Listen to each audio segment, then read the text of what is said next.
ये झारखंड हो, छत्तीसगढ़ हो, उत्तराखंड हो, जो राज्य बहुत मेहनत करके, बहुत शिद्दत के साथ, बहुत लड़ाई झगड़ा करके अलग राज्य बने हैं। ये कोई राज्य ऐसा नहीं है जो बड़े आराम से किसी ने कटोरे में रख के दे दिया था। ये सब एक तरह से अस्मिता की लड़ाई लड़के बने हैं। लेकिन बनने के बाद यहाँ जिस अंदाज में भ्रष्टाचार है, उसकी कोई कल्पना पहले नहीं की जा सकती थी। खास तौर पे झारखंड जब बना, मुझे याद है उस वक्त मैं आज तक में काम करता था, और हमने एक स्क्रिप्ट लिखी थी जिसमें लिखा था भारत के सबसे गरीब राज्यों में से एक बिहार में से, भारत के सबसे अमीर राज्यों में से एक झारखंड निकल रहा है। ये इतना समृद्ध राज्य था। लेकिन उसके बाद से ऐसा लगता है कि वहां कुछ लोग तो मतलब ऐसे अमीर हो गए कि पूछिए मत, वो जो खास तौर पे जो वहां के राजनेता हैं। लेकिन जो आम आदमी है, उसकी समस्याएं जिस वजह से ये राज्य बने थे, और उसमें आप देखिए बिल्कुल एट पार, कोई कोई पीछे नहीं है किसी भी पार्टी में। करप्शन जिस अंदाज में वहां चल रहा है, उसकी क्या क्या वजह है कि वहां इतना भयानक, इतना रैम्पेंट करप्शन, जो सतीश जी ने कहा कि कहीं उंगली लगाइए तो वहां भ्रष्टाचार मिलता है। नहीं, ये तो सच है। ये चर्चा झारखंड के करप्शन की, जैसा मैंने शुरुआत में ही कहा, कि हाँ बार बार यहाँ का एक इतिहास सब बनता जा रहा है। वो लंबा इतिहास है ये। और हालिया जो हेमंत सरकार की बात, अभी अभी जो सतीश के सिंह साहब ने जो कहा कि एक खास किस्म की जो दबाव की राजनीति चल रही है।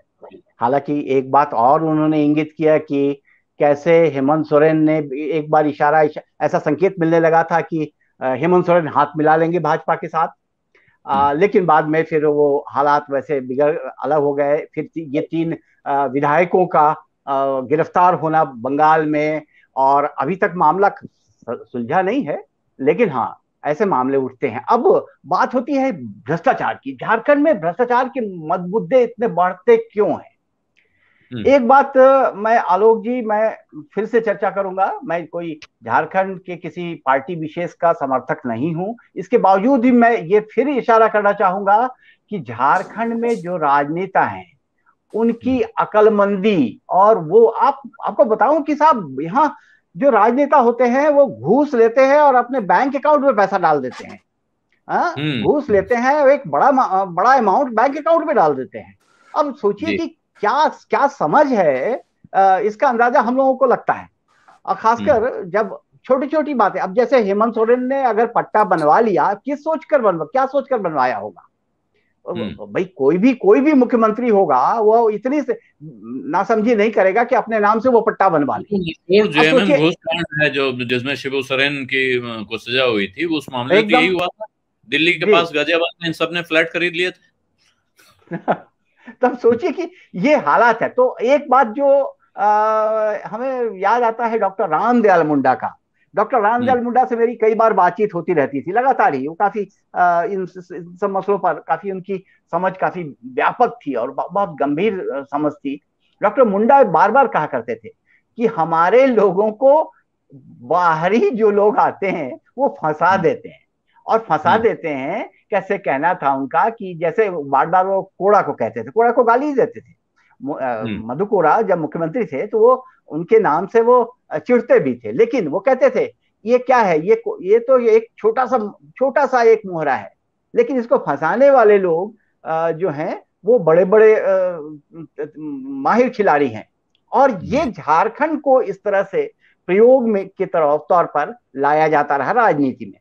लेकिन अभी जो हेमंत सोरेन का मसला है, देखिए एक बात तो है कि हेमंत सोरेन अगर 30 सीटों पर जीत कर आए हैं, एक अच्छी मेजोरिटी लेकर आए हैं, और कांग्रेस का 16 सीट है, तो हेमंत सोरेन स्थिति मजबूत है। भाजपा पिछड़ गई है 2019 के चुनावों में, और हेमंत सोरेन मजबूत स्थिति में आए हैं। उसके पीछे बहुत बड़ा कारण है यहाँ का स्थानीय समाज, खासकर जो आदिवासी और मूल निवासी जिसको कहते हैं। अभी आप लोगों को जानकारी होगी कि अभी स्थानीयता में कई और मुद्दे भी चल रहे हैं, और हेमंत सोरेन ने वो 1932 वाला मुद्दा फिर से उठा दिया जिस पर बाबूलाल मरांडी की सरकार चली गई थी। तो हेमंत सोरेन दांव तो खेल रहे हैं अपने हिसाब से स्थानीयता का, और हमें लगता है कि इससे वो उलझाने के राजनीति में अब उलझाने की कोशिश तो है। और भाजपा के साथ में मुश्किल ये है कि भाजपा का यहाँ कोई बहुत महत्वपूर्ण नेता नहीं दिखाई दे रहा है। अर्जुन मुंडा चले गए सेंटर में, बाबूलाल मरांडी के का जो पुराना इतिहास रहा, जेवीएम बनाकर उन्होंने जो गालियां दी हैं मोदी को, और उस बात को बार बार वीडियो वायरल होता रहता है, ये सब चर्चा तो होती रहती है। अब कोई मजबूत नेता उभर कर नहीं आ रहा है। अभी एक बहुत तेजी से उभर रहे हैं जो एक सांसद जो है दुबे जी, उनका वो बहुत तेजी से उभर रहे हैं, लेकिन फिर भी वो जो जिसके पास में जनता का समर्थन हो, बड़ा समर्थन हो, वो चीज नहीं दिखता है। तो ऐसे में हेमंत का पलड़ा अभी भी भारी है। अब है कि ईडी, सीबीआई और जो केंद्रीय जो इंस्टीट्यूशंस हैं, उन सबको अगर हथियार बनाया जाए तो हेमंत कितने दिनों तक टिकेंगे, ये बड़े चिंता की बात उनके लिए हो सकती है। सत्य हिंदी का ऐप डाउनलोड करें गूगल प्ले स्टोर पर।